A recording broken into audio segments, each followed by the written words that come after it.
Every image glitters, but little is true.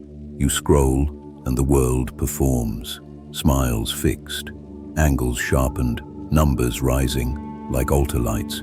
Your chest tightens, you shrink. 1,000 lives, none lived by you, flood the screen. Highlights parade as reality. While ordinary moments disappear, the mind whispers, compare, compare, compare. You measure your morning against their best 10 seconds. You measure your face against their filtered mask. Joy leaks, energy dims, creativity stalls. In the shadow of strangers, listen closely. The screen is a mirror maze, not a compass. Step back, breathe. Remember, comparison is the thief of joy.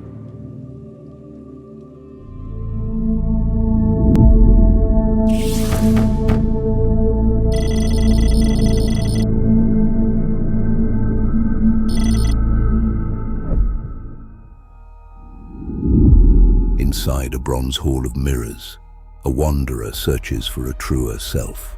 Each panel displays an improved version, taller, richer, adored, crowned by invisible hands.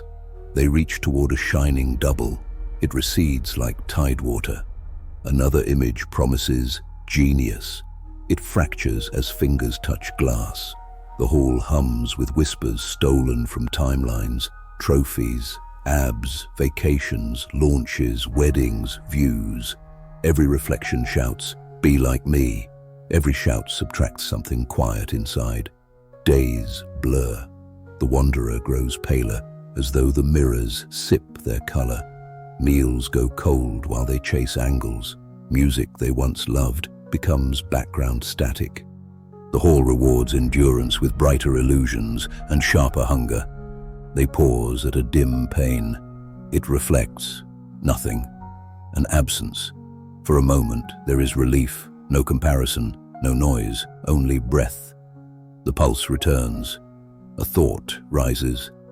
What if the missing image is the space where life begins? The wanderer presses their palm to the empty pane. Warmth spreads through metal and stone. The hall flickers, scores and crowns, filters and frames peel away like dead leaves. Other mirrors now show ordinary scenes, a messy desk, morning light, a crooked smile, a trembling first draft. They are small, unedited, alive. The wanderer turns from glittering walls and steps toward a hidden door. It opens onto night air. Stars do not compare. They simply burn. The hall behind grows quiet, hungry, and finally still. History keeps receipts of our comparisons. Theodore Roosevelt, frail as a child, watched stronger boys run past. Doctors doubted him. Newspapers mocked him. He could have surrendered, measuring himself against their bodies. Instead, he built his own. He trained lungs and will on mountains and ranches. He forged grit through pain. And later, he wrote the warning we repeat today. Comparison is the thief of joy. He did not mean never learn from others. He meant never trade your inner standard for their applause. In Renaissance workshops, apprentices peeked at rivals' canvases and lost their nerve. In Paris cafes, writers counted reviews like coins. Some sharpened craft, others froze, terrified by someone else's brilliance. The outcome hinged on one thing. Did they anchor worth inside, or surrender it to the crowd? Sartre spoke of the gaze of the other. When we imagine eyes upon us, we become objects. We act to fit an audience. We stop asking, "Who am I becoming?" We ask instead, "Do they think I am winning?" Nations too drank this poison. The Cold War, two giants locked in endless comparison. Rockets soared, flags unfurled, science leapt forward. Yet progress tasted hollow, because the metric was rivalry. Win the space race, win the propaganda duel, but when the scoreboard rules the soul, Victory empties. History's quiet triumphs tell another story. A small laboratory follows puzzling data. A civil rights worker knocks on one more door. A poet prints a thin book that heals one reader. These moments matter because they serve vision, not envy. Centuries conclude gently. Comparison can motivate, but unchecked, it corrodes meaning. Build your path and keep your joy. Chase shadows and joy slips away. Tomorrow's city glows like a cathedral of screens. Avatars glide through neon streets, wearing luminous masks that display scores. Every gesture recorded, every photo graded, every heartbeat ranked. Your morning run earns a badge. Your lunch photo upgrades desirability. Your laugh, filtered and looped, buys 10 seconds of attention. People chase numbers the way sailors once chased stars, forgetting numbers are not north. A young coder edits her face before entering the plaza feed.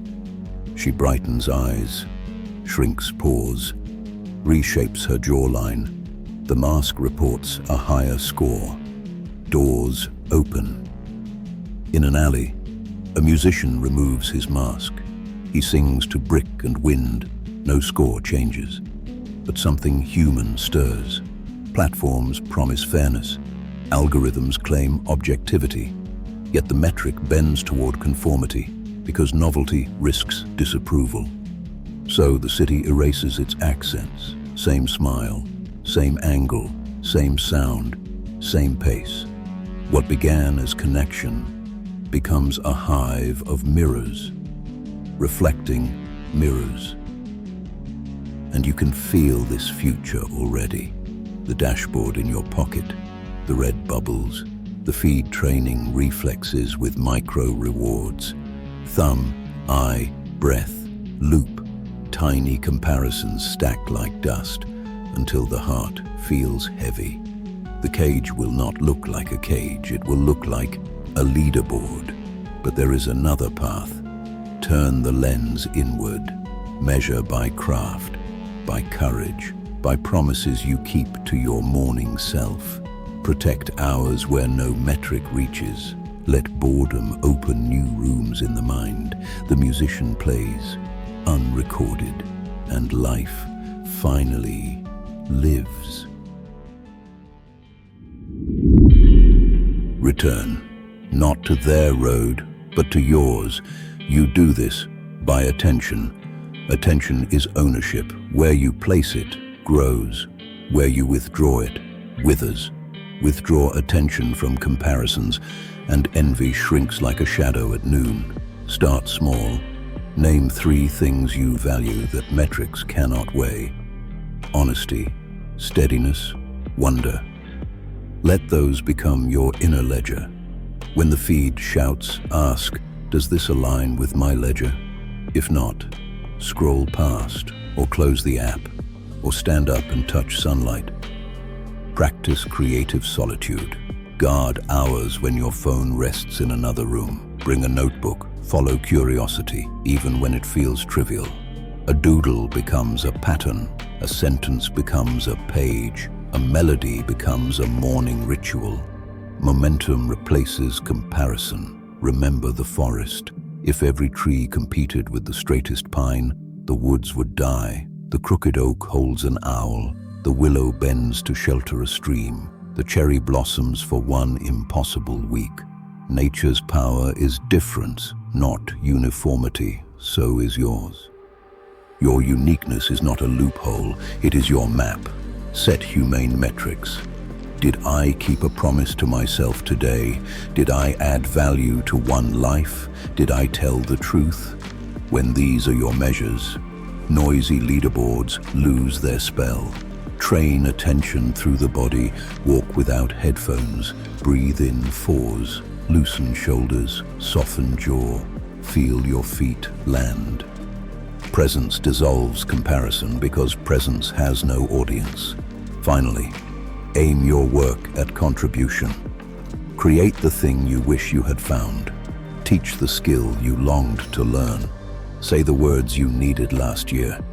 Comparison asks, who is above me? Contribution asks, who can I serve? Make that shift, and your worth steadies. Joy returns quietly, like dawn through curtains no algorithm can close. Keep going. Stop comparing. Start living. There will always be someone faster, louder, shinier. There will always be a highlight reel that outshines your afternoon. Let it exist without owning you. Your path is not a contest, it is a covenant. Keep the covenant. Breathe once more. Notice one true thing in front of you: a cup, a friend, a window of rain. Let gratitude anchor you where algorithms cannot reach. Then take the next faithful step on your road. If the feed provokes envy tonight, set it down like a stone. If the mirror feels ruthless, light a candle and meet your own eyes. Speak this aloud: I am on my way, not theirs, mine, because the point was never to be them. The point was to be fully you. And as you honor that, hear Roosevelt's echo: comparison is the thief of joy. Guard your joy. Walk your way.